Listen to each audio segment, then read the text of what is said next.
Hi అండి, అందరు ఎలా ఉన్నారు? నేను బాగున్నాను, మీరు కూడా చాలా బాగున్నారు అనుకుంటున్నాను.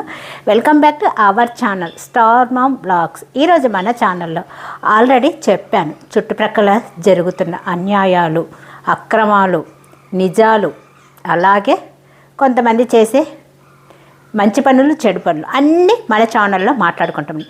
ఈరోజు మన ఛానల్లోనండి ఇది తెలిసి ఒక తల్లి, ఒక అక్క, రక్త సంబంధికులు ఇలాగ ఉంటారా, ఇలా మాట్లాడతారా అని చాలా క్వశ్చన్ మార్క్ అనేది వచ్చింది. ఎందుకంటారా, ఎంత గొడవ పడినా ఎంత చేసినా తల్లి పిల్లలను ఎప్పుడూ కూడా ఒకేలాగా చూస్తుంది. అంటే కొంతమంది తల్లులు ఎన్ని కష్టాలు వచ్చినా పొట్టలో దాచుకొని కాపాడుకుంటూ ఎంత వయసు వచ్చిన పిల్లలను ప్రేమిస్తూనే ఉంటుంది. తల్లి ఒక్కతేనండి.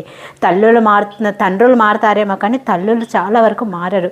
ఇక ఇంటికి ఒక అక్క అనేది తల్లి తర్వాత తల్లిగా అనుకుంటారు చాలామంది కుటుంబాలలో. కానీ అలాంటి తల్లి తర్వాత తల్లి అయిన అక్కనే తోబుట్టువులను ఇలాగా మాట్లాడుతుంది అంటే నిజంగా ఇలాంటి వాళ్ళు కూడా ఉంటారా అనేది అనిపిస్తుంది. ఉంటారని ఇప్పుడు తెలిసింది. సో నేను ఒకసారి మీకు ఒక వీడియోలో చెప్పాను, ఒక అమ్మ అక్క ఫ్యామిలీ గురించి.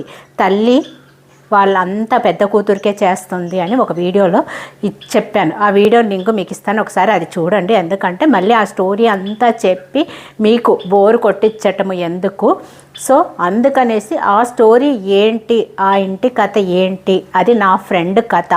నా ఫ్రెండు ఎలాగ వాళ్ళతోటి ఫేస్ చేసిందనేది మీకు ఆ వీడియోలో ఉంటుంది. ఫస్ట్ అది వినండి. అది విన్న తర్వాత, అంటే ఆ వీడియో చూసిన తర్వాత ఇప్పుడు నేను చెప్తున్న వీడియో చూడండి. ఎందుకంటారా, సో ఆవిడకు, ఆ ముసలావిడకు, నా ఫ్రెండ్ వాళ్ళ మమ్మీకి బాగలేక వాళ్ళ అక్క తీసుకెళ్ళింది. ఎవరిని, తమ్ముడిని తినని కన్సల్ట్ చేయకుండా, అంటే తనతోటి ఏమీ మాట్లాడకుండా, వీళ్ళిద్దరితోటి ఏమీ డిస్కస్ చేయకుండా తల్లిని తీసుకెళ్ళిన తర్వాత ఒకసారి మనము ఒక వర్క్ కానీ ఒక మనిషిని కానీ మనం సొంతం చేసుకుంటున్నామంటే కష్టమైన నష్టమైన మనమే భరించాలి. ఆ తర్వాత పక్క వాళ్ళని నిందించడం అనేది చాలా పొరపాటు. అది ఎవరైనానండి, నేనైనా సరే ఒక మనిషిని కానీ, ఒక వస్తువును కానీ, ఒక బర్డ్ను కానీ, ఒక జంతువును కానీ, ఒక మొక్కను కానీ తెచ్చుకున్నానంటే ఎప్పుడు పరాయి వాళ్ళ మీద కానీ సొంత వాళ్ళ మీద కానీ ఇక డిపెండ్ అవ్వకూడదు.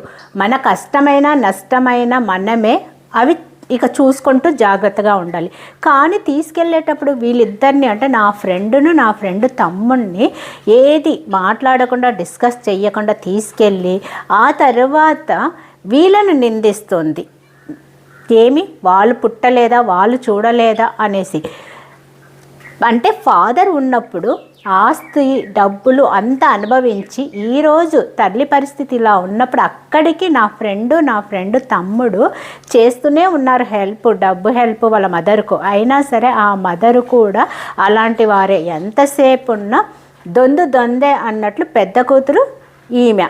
దొంగలంటే దొంగలనే చెప్పాలి.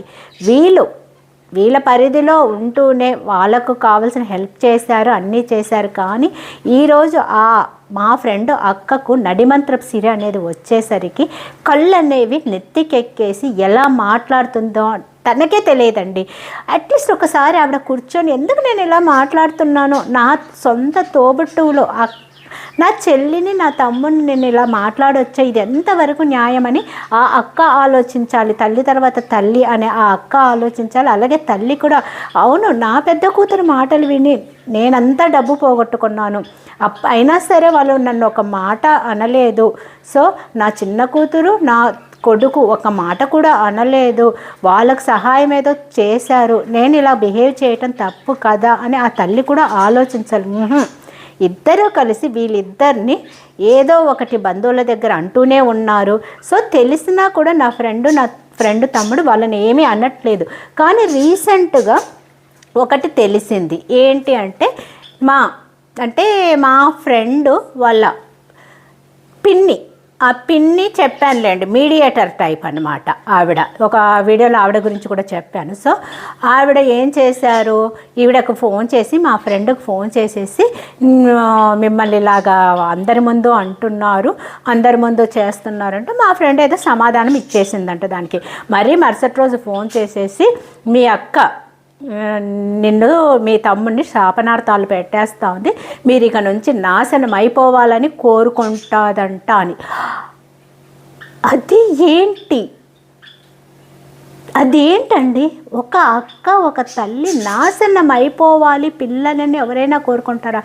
తల్లి ఎక్కడైనా పిల్లలను పెట్టినా పెట్టకపోయినా ఎప్పుడే కానీ దీవిస్తూనే ఉంటుంది. నా పిల్లలు ఎక్కడున్నా చల్లగా ఉండాలి, నన్ను చూసినా చూడకపోయినా నా పిల్లలు చల్లగా ఉండాలని ఒక తల్లి దీవిస్తూ ఉంటుంది. కానీ ఆ తల్లి ఆ అక్క తోడబుట్టిన వాళ్ళు, రక్త సంబంధము, ఆమె కష్టాలలో ఉన్నప్పుడు వీళ్ళిద్దరు ఎంత హెల్ప్ చేసినది ఒక్కసారి ఆలోచించుకొని ఆ మాట అనాలి. అంటే నాశనం అయిపోవాలి అన్నది అంటేనే మా ఫ్రెండ్ అనిందంట, పోనీలే ఆంటీ అంటే అన్నీలేండి, నేనన్నా మీరన్నా పక్కోళ్ళన్నా ఎదురోళ్ళన్నా ఎవ్వరూ నాశనం అయిపోవారు. ఇలాగ శాపనార్థాలు పెడుతూ ఇలాంటి దీవెనలు కానిస్తుంటే చాలామంది రోడ్డున పడతారా అంటే ఓకేలేండి, వదిలేసేయండి, ఎవరిష్టం వాళ్ళది, ఏమన్నా శాపనార్థాలు పెట్టుకోండి, ప్రాబ్లం ఏం లేదులేండి.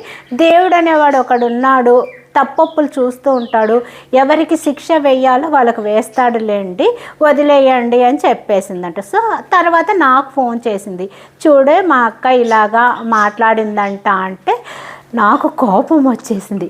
కోపం వచ్చేసి బాగానే చెప్పావు, కానీ ఈసారి అలా అంటే ఇలాగను అంటే మీరు ఏమన్నా అనుకోండి, నేను ఇలాగ చెప్పినందుకు మీరు నన్ను అంటే సపోర్ట్ చేస్తారో నిందిస్తారో అది మీ ఇష్టము. మీరు ఒకవేళ సపోర్ట్ చేస్తే కామెంట్ బాక్స్లో పెట్టండి, నిందించిన కామెంట్ బాక్స్లో పెట్టండి. అంటే మీరు అనొచ్చు, మరి మీరేంటి ఇలాగ మోరల్ సపోర్ట్ చేస్తున్నారు, ఇలా అనటం తప్పు కదా అని. తను ఎంత చేసింది, తను ఏంటి అన్నది నా ఫ్రెండ్ గురించి నాకు బాగా తెలుసు. కానీ నా ఫ్రెండ్ని ఇలా అనేసరికి చాలా కోపం వచ్చి నేనన్నాను, ఈసారి కన్నా అలా అంటే ఇతరులను నిందిస్తూ భర్తను కోల్పోయింది.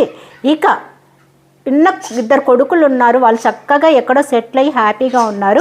వేరే వాళ్ళని నిందిస్తూ వేరే వాళ్ళని శాపనార్థాలు పెడుతూ ఆ ఉన్న వాళ్ళిద్దరికీ కూడా ఇవన్నీ తగిలేలాగా చేసుకోవద్దని చెప్పు అనేసి చెప్పానండి. ఎందుకంటే నాకు ఆ బాధలో ఏం మాట్లాడాలో తెలియక నా ఫ్రెండ్కి ఆ సలహా ఇచ్చాను. ఇది తప్పు, నేను ఒప్పుకుంటున్నాను, వాళ్ళు చేశారు ఆ తప్పు, అలా అని నేను ఆ తప్పుగా చెప్పకూడదు, తప్పుగా మాట్లాడకూడదు. కానీ ఆ బాధలో అలా వచ్చింది. కానీ మళ్ళీ ఫోన్ చేసి చెప్పాను, ఏదో కోపంలో అన్నానే, వదిలేసేయి, ఎవరి పాపం వాళ్ళది, ఎవరిష్టం వాళ్ళది, నువ్వు తప్పు చెయ్యనంత వరకు ఒకరికి తల వంచనవసరం లేదు. నీవేమిటో నీకు బాగా తెలుసు, నీ చుట్టుప్రక్కల వాళ్ళకు తెలుసు. ఇప్పుడు ఒకటి నేను మొన్న షార్ట్లో పెట్టాను చూడండి, సింహం వెనుక కుక్కలు అనేవి చాలా మరుగుతూ ఉంటాయి.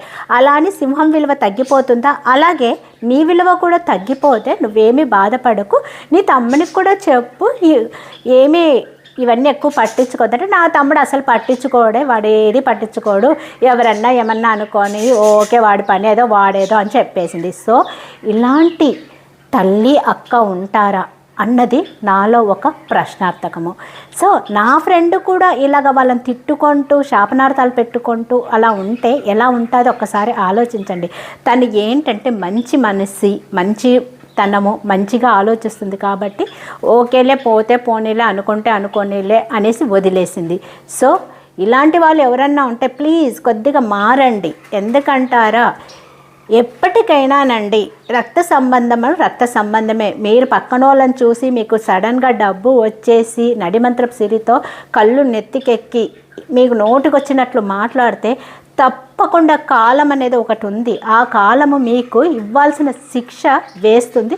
అది మైండ్లో పెట్టుకొని మీరు ఎవరైనా సరే ఇలా మాట్లాడే వాళ్ళు కొద్దిగా చేంజ్ అవ్వండి. ఓకేనండి, కోపంలో ఏదో చెప్పాను, అది తప్పు. సో ఆ తప్పును నా మళ్ళీ ఒప్పుకొని నా ఫ్రెండ్కి కాల్ చేసి చెప్పాను, అలాగా ఏమీ మాట్లాడకు అనేసి కోపంలో చెప్పాననేసి. తను కూడా ఓకే అనింది.